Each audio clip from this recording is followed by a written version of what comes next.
Look, I'm not saying Katy Perry unalived a nun, but you gotta hear this story. So this is Katy Perry, the pop star. You know Katy Perry. And one day in 2014, Katy decides to take some of that pop star money and buy herself a big-ass mansion in Los Angeles. So she looks around and she finds one for sale. This monstrosity.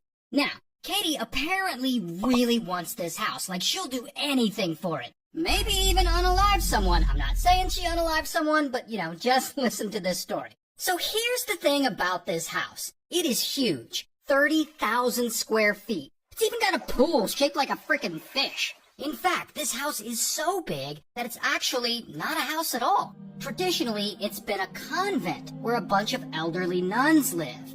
And we'll get back to these nuns. But first, we gotta talk about Catholic priests. Specifically, ones who diddle boys. You know what I'm talking about.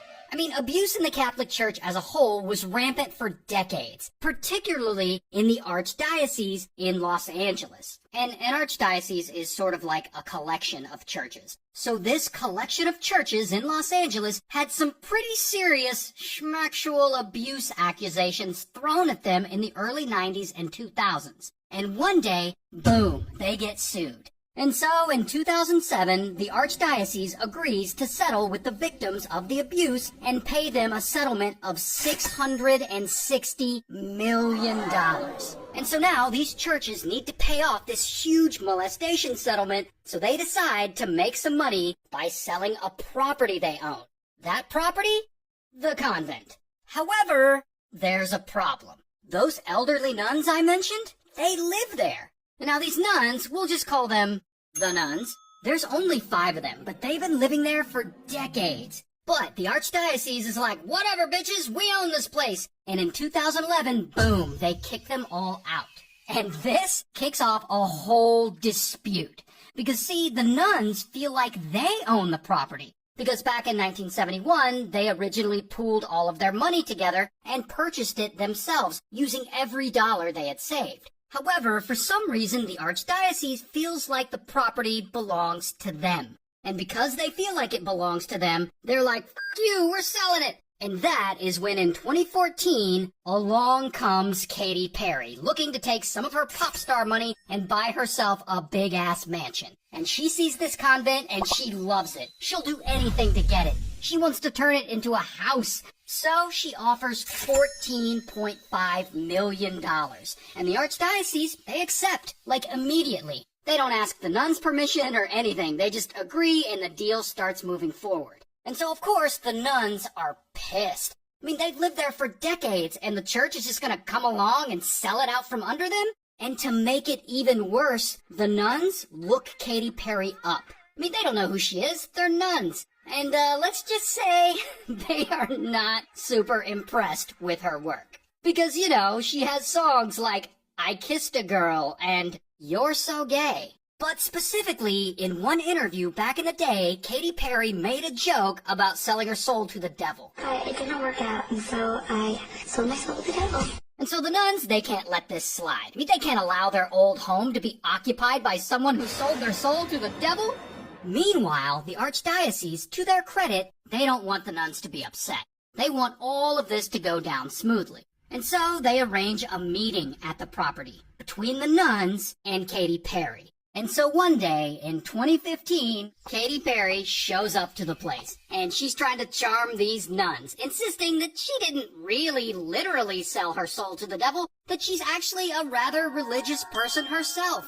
And, in Katy Perry's defense, she did grow up in an extremely Christian household. Like, both of her parents were Pentecostal pastors, they were only allowed to listen to gospel music. Her parents were so extreme Christian, she wasn't allowed to refer to deviled eggs as deviled eggs. She had to call them angeled eggs. And I'm not making that up. And so Katy explains this to these nuns. Then she shows them the Jesus tattoo that she has on her wrist. And I'm not sure how impressed nuns generally are with tattoos, but whatever, she showed them. Then, in order to further convince them of how super Christian she is, she offers to sing Oh Happy Day, a well-known church song, and she's gonna sing it a cappella. But she has to pull out her phone to look up the lyrics, which has the nuns giving her the side eye. Anyway, it's a super awkward meeting, and the nuns aren't impressed, and their minds aren't changed one bit. However, the Catholic Church is very powerful, and they are determined to sell this property to Katie. And unfortunately, there isn't much the nuns can do. Until at some point, the nuns decide two can play at this game. I mean, they feel like they own the property fair and square. And so they come up with a plan to sell it themselves. And that is when this woman steps in. Her name's Hollister. And Hollister's 54. She's a rich businesswoman. She owns a lot of restaurants. And she comes along and offers to buy the place from the nuns and keep it open and running by turning it into a boutique hotel. And I guess the nuns are cool with that because they agree to sell it behind the archdiocese's back. So now you have two competing sales of the same property happening at the same time. But whatever, the nuns, they hand over the deed to Hollister and she moves in right away. And Katy Perry, Katy Perry is not going to let this slide. She feels like her purchase of the place was already in motion and legal. So she's like, oh, hell no. And she files a lawsuit. But not against the nuns, because that would be terrible PR. Like, Katy Perry sues a bunch of elderly nuns. No, rather, she sues Hollister, claiming that her purchase of the place is not legit. And this turns into an all-out legal war. I mean, two wealthy women battling it out in court over this former nun convent. And this legal battle goes on for years. And I'm sure it's very stressful for all of them, especially the 80-year-old nuns involved. But in 2017, they finally go to trial. And at the end of it all, a judge rules that the nuns, for some legal reason, do need permission from the Vatican in order to sell the convent. Which means Hollister's purchase of the property is invalid. Which means Katie can move forward with buying the house from the archdiocese. She won. And to make it worse for Hollister, right after that, a jury finds that she's also guilty of malice and fraud in her attempt to interfere with the sale of this property. So now she's ordered to pay Katy Perry and the church $10 million in damages. And that is a lot of money. In fact, it's so much money that it literally bankrupts Hollister. Like she has to go to bankruptcy court. And so then, one day in 2018, she goes to bankruptcy court. And two of the nuns go with her because they're all like friends now. I mean, they've been in this lawsuit together for a long time, and they're there to support their friend. And then on the steps of the courthouse, one of the nuns speaks to the news media, and she pleads for Katy Perry to stop. Like, stop with all the legal actions against her friend. Please stop. It's not doing anyone any good except hurting a lot of people.